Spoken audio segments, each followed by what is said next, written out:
What were you doing as they were running down the street? Grabbing people, telling them to get in, get down, stay safe. In Dayton, Ohio, Jeremy Ganger is a hero. Thanks, guys. Appreciate it. That means the world to me. When terror struck Dayton overnight Saturday, it sent hundreds of people running. But Ganger, a bouncer at Ned Pepper's bar, was one of the few who stood still. This surveillance footage shows the gunman chasing people towards Ned Pepper's. Did you look at him? Yeah, I looked him right in the face. He had a dead stare. Investigators in Ohio are still looking for a motive as to why the alleged shooter, Connor Betts, opened fire, killing 9 people and injuring dozens more. Ganger had pushed as many people as he could grab into the bar. About 200 people were inside, so he stood in the door, ready. I would have died before that guy came in. There's no way I was going to let anyone get hurt. I was going to try to stand my ground best I could. The next thing I know, he's being shot by the officer. Amidst the chaos, Ganger was hit by shrapnel and taken to the hospital. He was there for 3 days. The metal still remains in his leg. That's incredible that you weren't hurt more standing right there, because people were telling us the shell casings were flying off. Yeah, they were flying, hit me. That's what I felt. I felt something bit me at first. You feel pretty lucky? I am lucky. I'd do it again now. It's been 4 days since 2 deadly mass shootings shook the nation, leaving at least 31 dead and 53 injured. The country reeling from its 17th active shooter incident this year. The commander-in-chief today playing the role of consoler-in-chief, crisscrossing the country, visiting Dayton and El Paso, 2 cities now forever linked by a weekend of grief and horror.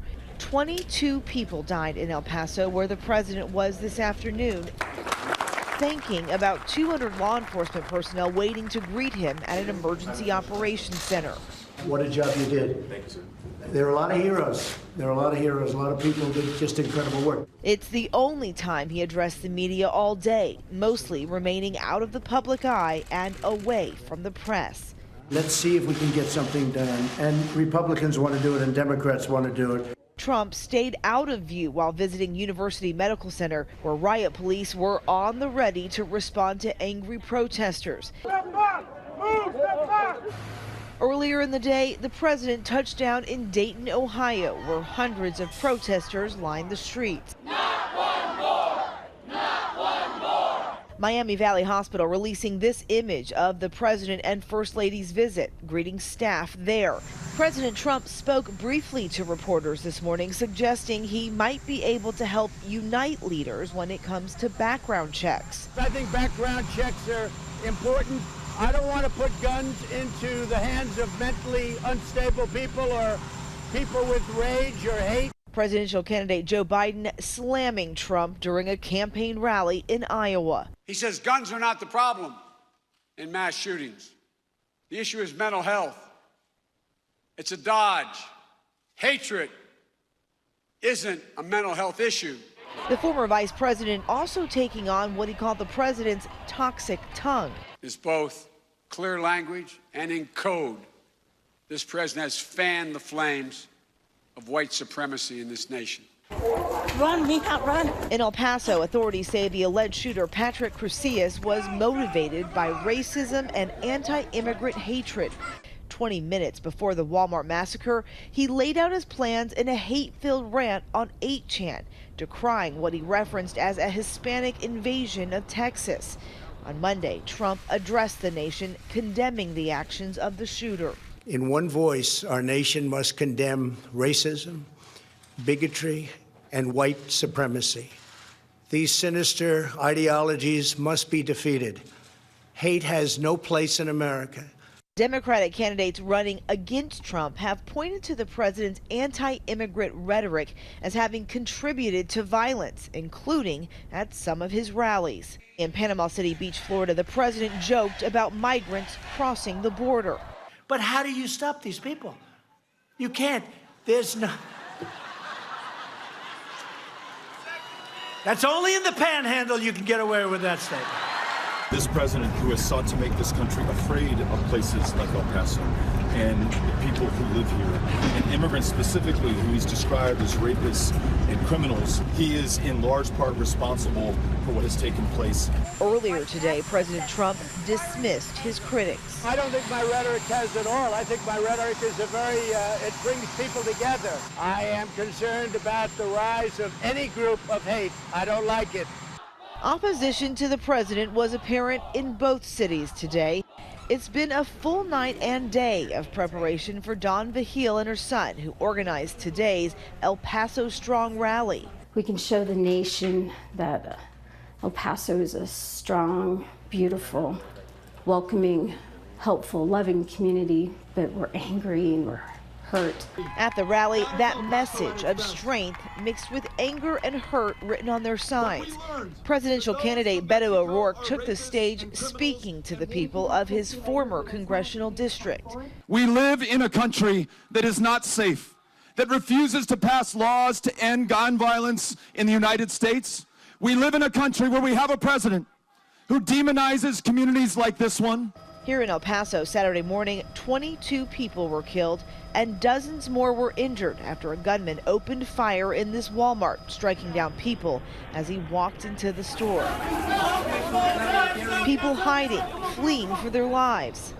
Sylvia Saucedo was having breakfast with her mother inside the store when suddenly, she says, people started running. That's when I heard the gunshots. I mean, very clear and very close to me. They dove under the benches, Sylvia recording this video.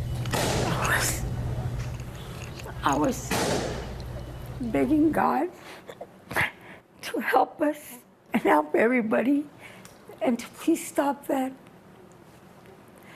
demon with the gun. Now, a few days after the attack, with her mother by her side, she is trying to regain a sense of normalcy. It's going to be so hard for us to get over it. But it's a long road ahead, and even the most routine of actions now bring flashbacks. Vamos a lo que tenemos que hacer. Let's do what we have to do, Mother. Audrea Gonzalez and her mother, Agueda, are returning to the Walmart in hopes of retrieving her car. I'm getting nervous, just thinking of that we're going back to Walmart again. They were shopping together in the Walmart when the shooting began. I saw his expression. He was like he didn't care what he was doing. He was just shooting and shooting. As a military wife, Audrea says that instinct kicked in and she tried to save those around her. You want to do everything that you can, but then you realize you can't save everybody. Back in the parking lot, the memories of that day start flooding back. ¿Te acuerdas, mami? Cómo salimos de allá y corrimos? Just going back here it's just bringing us flashbacks. We ran all this and I got more than 50 people out of there.